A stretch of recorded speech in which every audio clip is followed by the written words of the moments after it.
Welcome in, Elder Scrolls fans. Queen Reaper back with a video to a new series here on the channel called Elder Scrolls Lore Stories, where we will touch base and tell the story on different parts of lore in the Elder Scrolls universe. And today we're going to be going over the Ayleid Elves. So if you'd like to learn a little bit on the backstory and history on the Ayleid Elves, then grab yourself a drink, your favorite blanket, kick back and relax, and we're going to kick into this Elder Scrolls lore story on the Ayleid Elves.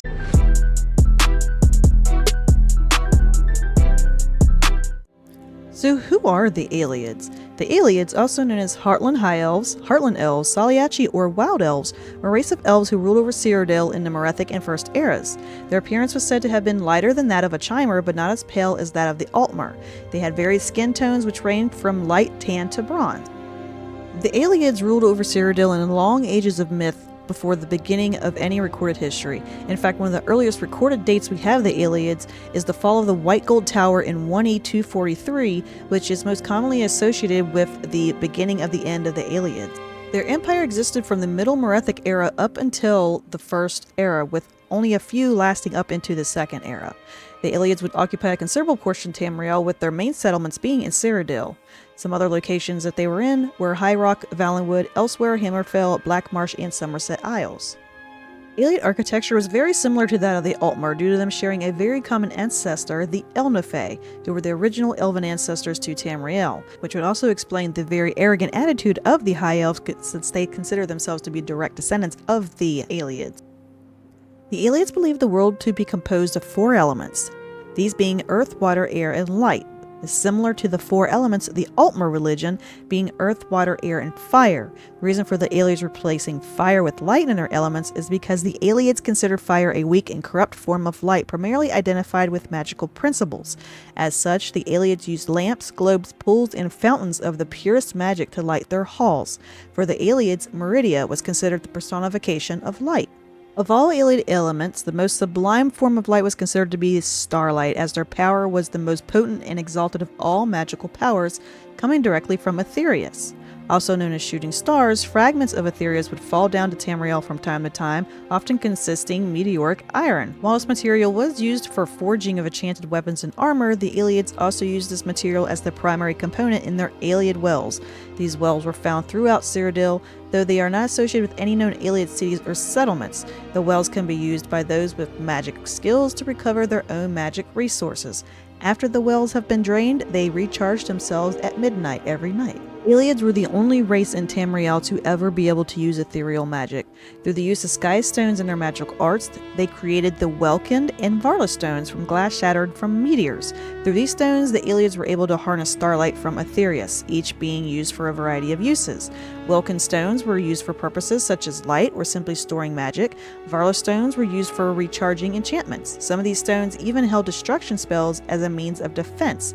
How the Ayleids made these stones is unknown, and any attempts to recreate these stones have failed, while research on the stones which already exist results in the stones being turned into dust. This magic was called dawn magic and was the kind of magic only preserved by the Ayleids, much like the language of the Elnefae. It was speculated that just before the slave revolt, the Ayleids had started the process of creating the Welkind stones outside of their cities and rather inside of Cyrodiil's natural cave systems. The Ayleids were also able to create pillars, which would provide the caster with a new powerful spell when cast upon with shock magic while carrying a Welkind stone. Other magic related to the Welkind stones was the ability to bind Daedra to a certain spot. The Ayleids would also be the first of the Storm Wardens in Valenwood, where they created a sphere of powerful shock magic. Other stones the Ayleids created were great Welkind stones, which were large pieces of enchanted meteoric glass. At the heart of ancient Ayleid cities, the great Welkind stone was used as a source of magic enchantment for each of the cities. These stones would gradually be stolen over time due to their great value, with only a few remaining by the time of the Third Era rolled around. It is also said that the Ayleids are responsible for creating the School of Alteration. During the Merethic era, the Ayleids' original home were on Somerset Isles, but eventually settled into central and southwestern Tamriel, conquering the region. During the late Merethic era, the Ayleids would begin worshipping the Daedra. Because of this, they enslaved the Netties, who were the original Nord inhabitants of Skyrim, who were eventually coming down from the area, and would use them for labor centered around the White Gold Tower, but also for the Daedric-inspired arts of flesh sculpting and gut gardening. The Ayleids were said to have been very brutal slave masters. The Ayleid ruins across Tamriel are also a testament to the might of the aliens, and during the Middle Merethic era, Ayleid society flourished around the White Gold Tower. During the First Era, the source of the power of the Ayleids, which were pacts with the Daedra, would also end up being the decline of their society. Pacts with those Daedra granted the Ayleids power, and the Ayleids thinking themselves in control would actually be weakening their society. Originally being resisted by Shazar, also known as the Cyrodiilic version of Lorkhan, or also known as the Missing God, Shazar would be protecting the races of man, securing them from the Ayleid presence until his presence vanished. Then the Pax of Daedra would enslave and slaughter the races of man at their whim. The Daedric cults within their empire actually began bickering and backstabbing one another, which is also cause for the Ayleids' decline and weakening in their society. The Netic slaves exploited this weakness and saw as a chance to rise up against their Ayleid slave masters. The bickering and backstabbing amongst the Ayleids would only get worse and would end up resulting in a Narfensil schism, where the Barsaic Ayleids, the ones who worshipped the Aedra instead of the Daedra, were driven out of Cyrodiil by Ganglyphern of Adatar with armies of Daedra. This would bring an end to the opposition of Ayleid Daedric worship and would happen 50 years before the slave revolt of Alessia would take place in 1E198. Due to the Nords uniting the province of Skyrim as Nordland, the slaves of Cyrodiil under Saint Alessia were inspired and revolted, successfully taking over the province in 1E243. When Akatosh created the Amulet of Kings and gave it to Saint Alessia, the Daedra lost their ability to send over armies of Daedra, weakening the Ayleids. Likewise, the Alessians had the support of a number of Ayleid kings, most of which were the Aedra worshippers, which is part of the reason why the Aedra were incorporated into the Eight Divines.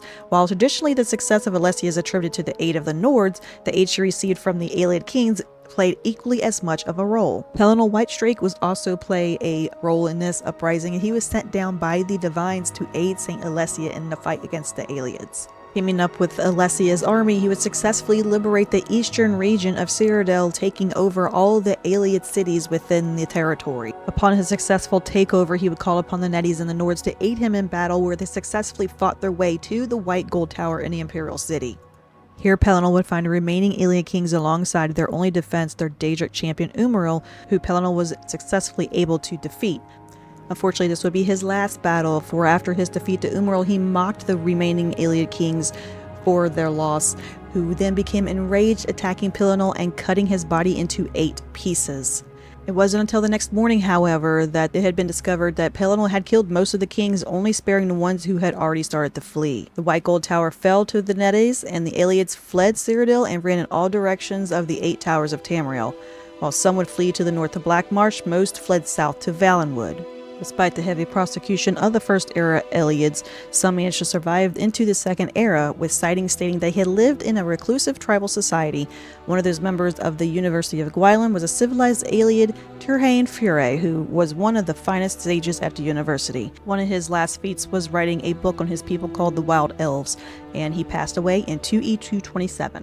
The final known surviving pure Ayleid was King Leloriran Dinar. He remained in Cold Harbor after the Hollow City known as Deladil was transported there. He would be rescued by the Vestige and took command of the Fighters Guild. He died in 2E582 after defending the city. He gave the Vestige his sword as a symbol of trust and friendship in his dying moments. This character you actually meet in Elder Scrolls Online. After his passing, that would then end the line of the pure Ayleid Elves.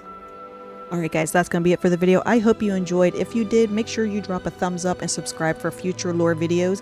And do me a big one and hop in the comments and give me ideas on lore stories you would like me to do videos on in the future. Like I said, this is the first video of this series, and I'm always looking for suggestions on future videos. And always, I appreciate y'all for watching. Thank you so much, and hopefully I will catch y'all on the next one. Have safe travels throughout Tamriel.